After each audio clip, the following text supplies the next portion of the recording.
Olá pessoal, sejam muito bem-vindos ao Compact Cash, o seu podcast compacto que descomplica o mundo financeiro. E hoje eu quero refletir com vocês sobre o Brasil, um país continental. Por que eu quero refletir sobre isso? Eu estava conversando com umas pessoas e a gente falando aí muito nesse cenário que agora nas eleições as pessoas fazem muita coisa, então que ter eleição todo dia é muito bom e todo ano seria muito bom porque aí realmente as coisas acontecem, né? Claro que a gente estava falando de uma forma meio irônica, mas aí uma das pessoas pegou e citou assim, na Suíça tem eleição todo ano lá para presidente. Realmente é verdade, tem eleição lá para presidente, não é uma eleição igual aqui, é uma troca entre quem já está lá dentro, tá? Então é um pouco diferente. Mas eu fiz umas pesquisas e eu descobri o seguinte, a população da Suíça é mais ou menos aí 5 milhões, 6 milhões de pessoas. E o tamanho da Suíça é mais ou menos o tamanho do Espírito Santo. O Espírito Santo tem cerca de 2 milhões de pessoas. O que acontece? Quando a gente pega a situação como um todo, a gente começa a perceber algumas coisas que dificultam bastante para o Brasil.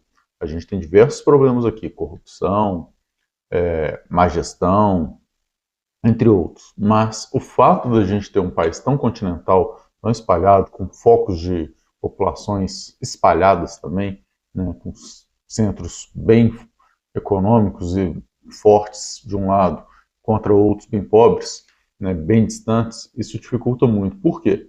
Imagina que você vai construir um hospital e esse hospital tem capacidade para atender até 100 mil pessoas, por exemplo.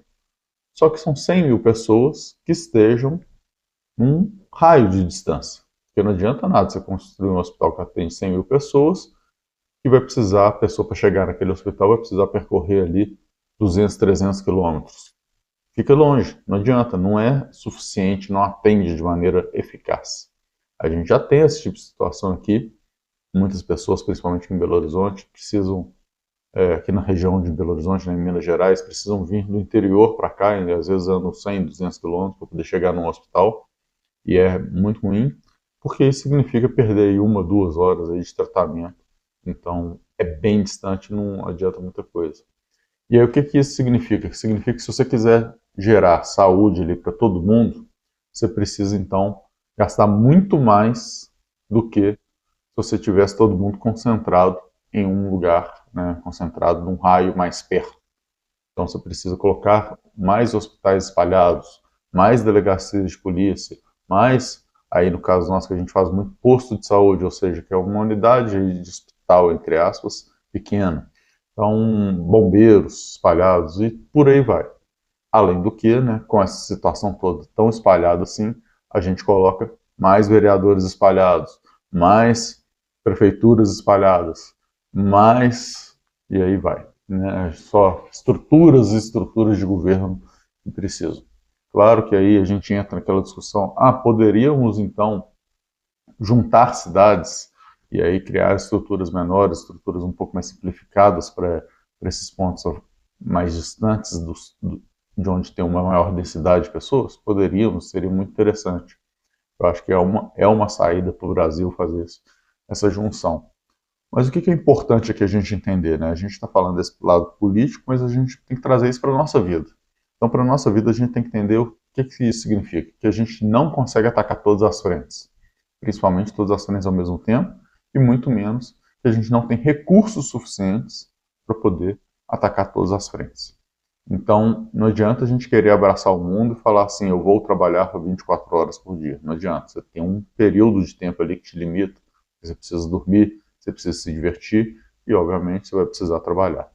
Né? Mas você pode alongar alguma coisa, você pode flexibilizar de um lado, flexibilizar do outro, às vezes um dia você vai sair mais, um dia você vai sair menos, um dia você vai dormir mais, um dia você vai dormir menos, e assim a gente vai levar na vida. Então esse é um ponto importante. Mas é importante você lembrar que seus recursos são finitos e que a alocação deles é importante. Muitas pessoas esquecem disso e trabalham inclusive numa questão aí que é um pouco diferente da questão de pegar, já que não tem o recurso financeiro, o de tempo não tem como esticar, né? Você consegue flexibilizar priorizando um lado ou outro, mas o recurso financeiro, o que a pessoa faz? Eu não tenho, não recebi, o que ela vai lá e faz? Pega um empréstimo, faz uma alavancagem, né? Fica alavancado, e com a esperança de que depois, lá na frente, ela vai conseguir recuperar aquilo ali e pagar. Só que ela continua tendo que lembrar, os outros recursos continuam sendo finitos. Então, o tempo dela, ela não consegue trabalhar mais para ganhar mais de uma maneira tão alta assim, né? Porque ela já trabalha 8 horas por dia e aí isso acaba se tornando inviável. Então, é importante levar isso em consideração, é um ponto fundamental. E ao pegar um empréstimo, que muitas vezes as pessoas fazem ou empresas fazem, a gente esquece muito que a gente vai ter que pagar. Ao pegar e se alavancar, a gente esquece que a gente vai ter que pagar. Mas não, a primeira coisa que a gente tem que pensar é como que a gente vai fazer isso. E aí, obviamente, a gente também precisa pensar, faz sentido fazer isso agora ou é melhor eu esperar um pouquinho? É melhor eu ajustar? Será que eu tenho que pegar todo o valor? Será que eu tenho que esperar um pouquinho para poder juntar um pouco mais e me alavancar menos? Então eu vou crescer um pouquinho mais devagar, né? Ou vou mudar de casa daqui a 5 anos em vez de mudar agora.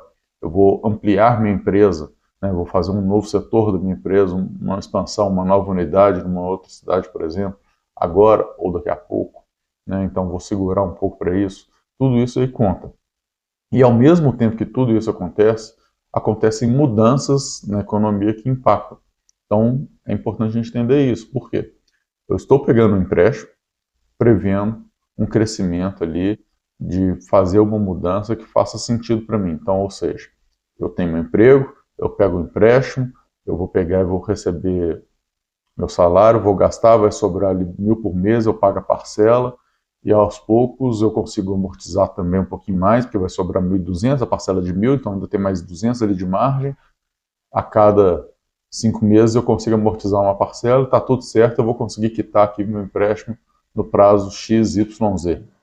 Está tudo beleza, mas aí a economia muda, você perde o emprego. E agora? O que você faz? Ou você contava que você ia ter uma promoção daqui a um ano e ela não vem? Ou você acaba tendo que ter um outro gasto de outra coisa que não estava prevendo ali, uma geladeira que estragou, já foi uma parcela, um, um cano que estourou na sua casa, qualquer coisa do tipo. Então, essas situações interferem na economia, na empresa, é a mesma coisa. Às vezes a empresa vai pegar e vai sofrer alguma coisa ali que vai atrapalhar, né? Então, a economia do país piorou, a empresa acaba não conseguindo ali ter um rendimento esperado para aquela nova unidade que ela criou.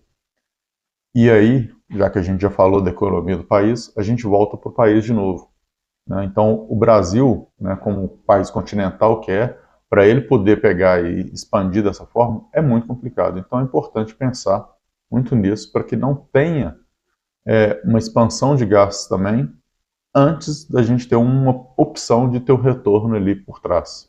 Então, é uma faca de dois legumes que a gente brinca, né? Tem que pensar para um lado para o outro, mas aos poucos, às vezes, a gente consegue chegar lá.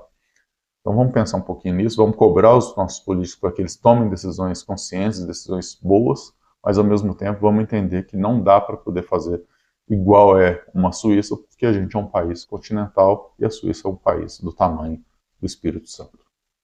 É isso. Até a próxima. Tchau, tchau.